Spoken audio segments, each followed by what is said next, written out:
नमस्कार दोस्तों, आज हम बात करेंगे ट्यूब और बिना ट्यूब वाले टायर्स के बारे में कि कौन सा टायर बेहतर है आपकी गाड़ी के लिए। ट्यूब वाले और ट्यूबलेस टायर के बारे में बेसिक डिफरेंस तो सब जानते ही हैं, पर आज हम कुछ टेक्निकल विषयों पर भी बात करेंगे। तो आइए शुरू करते हैं। टायर किसी भी वाहन का सबसे मुख्य हिस्सा होता है। ज़्यादातर लोग वाहन के पहियों को लेकर सचेत नहीं रहते हैं। ऐसा करना बेहद खतरनाक हो सकता है। आज के समय में ट्यूबलेस टायर्स का चलन बढ़ गया है। तो आइए जानते हैं ट्यूबलेस या ट्यूब वाले टायर में कौन सा टायर आपके लिए बेहतर विकल्प है। आज के समय में ट्यूबलेस टायर्स का बोलबाला ज़्यादा है। कई वाहन निर्माता कंपनियां अपने वाहनों में ट्यूबलेस टायर बतौर स्टैंडर्ड भी शामिल कर रही हैं। अब नए वाहनों में ट्यूब वाले टायरों का प्रयोग लगभग खत्म सा हो गया है, लेकिन अभी देश की सड़कों पर कई ऐसे वाहन हैं जिनमें ट्यूब वाले टायर्स का भी प्रयोग किया जाता है। ज़्यादातर लोगों के जहन में रहता है कि आखिरकार ट्यूबलेस और ट्यूब वाले टायर में कौन सा बेहतर होता है। इस बात को जानने के लिए आपको सबसे पहले ये ट्यूबलेस और ट्यूब वाले टायर की बनावट और फीचर्स को समझना होगा। तो आइए आपको बताते हैं कि आखिरकार दोनों में से कौन सा बेहतर विकल्प है। हम सभी जानते हैं कि ट्यूब वाले टायर में एक पतला रबर का ट्यूब होता है जिसमें हवा भरने के बाद ये टायर को एक सही आकार देता है। इतना ही नहीं, ये ड्राइविंग के दौरान एक कुशन की तरह काम करता है ताकि आपको किसी भी तरह के रास्ते पर ड्राइविंग के दौरान आरामदेह सफर का एहसास हो। लेकिन इसका सबसे बड़ा दुश्मन है पंक्चर। यदि इस टायर में एक कील भी घुस जाए तो ट्यूब से तेजी से हवा बाहर निकलने लगती है। ये मामला तब और भी खतरनाक हो सकता है जब आपकी कार तेज रफ्तार में हो। ऐसे में यदि हवा तेजी से बाहर निकलती है तो ड्राइवर का वाहन से कंट्रोल लगभग खत्म सा हो जाता है और ऐसे में हादसा होने की संभावना भी बढ़ जाती है। ट्यूबलेस टायर में अलग से कोई भी ट्यूब नहीं लगा होता।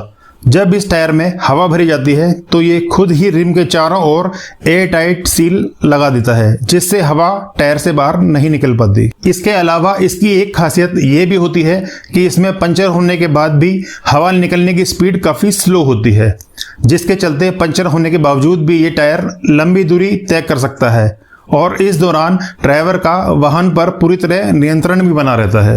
रोलिंग रेजिस्टेंस, जिसे हम रोलिंग फ्रिक्शन और रोलिंग ड्रैग भी कहते हैं, ये वो फोर्स और ताकत होती है जो किसी बॉडी के मोशन को रोकती है जब वो सरफेस पर रोल कर रहा हो। अब एक उदाहरण ले लेते हैं। अगर आपकी बाइक या कार का टायर चौड़ा होगा तो ज़्यादा रोलिंग रेजिस्टेंस लगेगा, जिससे इंजन को ज़्यादा ताकत लगानी पड़ेगी और गाड़ी की माइलेज कम आएगी।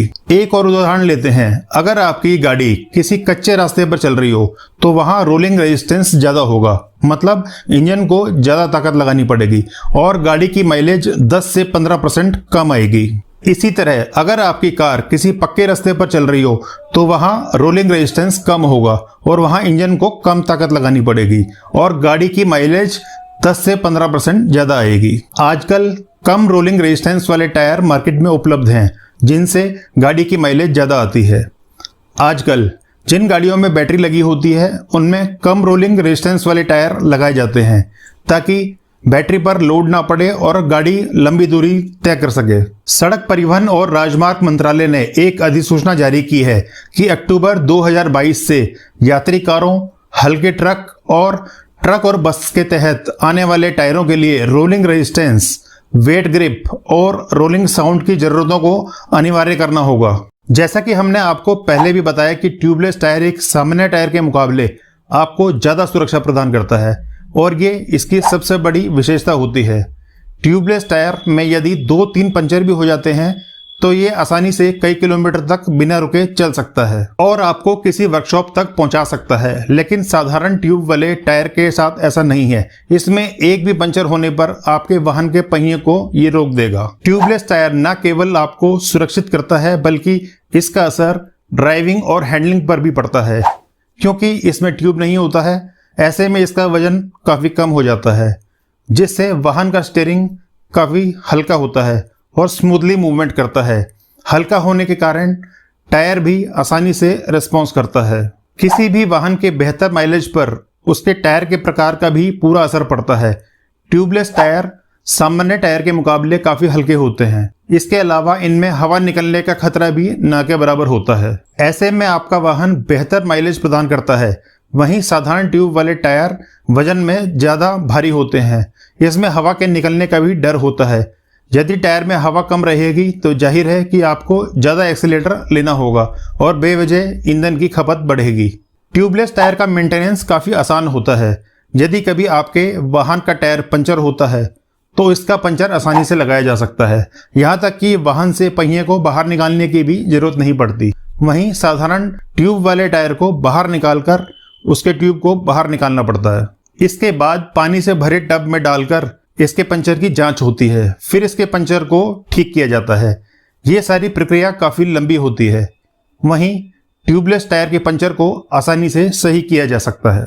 मार्केट में कम रोलिंग रेजिस्टेंस वाले टायरों की काफ़ी कंपनियां मौजूद हैं। इन टायर्स का प्राइस थोड़ा ज़्यादा होता है। कम रोलिंग रेजिस्टेंस वाले कुछ टायर्स में आपको उदाहरण देता हूँ, जैसे पिरेली स्कॉर्पियन वर्डे, दूसरा ब्रिजस्टोन इकोपिया, तीसरा मिशेलिन एनर्जी सेवर AS, चौथा गुडियर एश्योरेंस फ्यूल मैक्स। आपको ये वीडियो कैसा लगा कमेंट करके जरूर बताएं। वीडियो अच्छा लगा है तो वीडियो को लाइक कर दें, चैनल को सब्सक्राइब करना ना भूलें। मिलते हैं जल्दी किसी दूसरे टॉपिक पर, तब तक के लिए धन्यवाद, नमस्कार।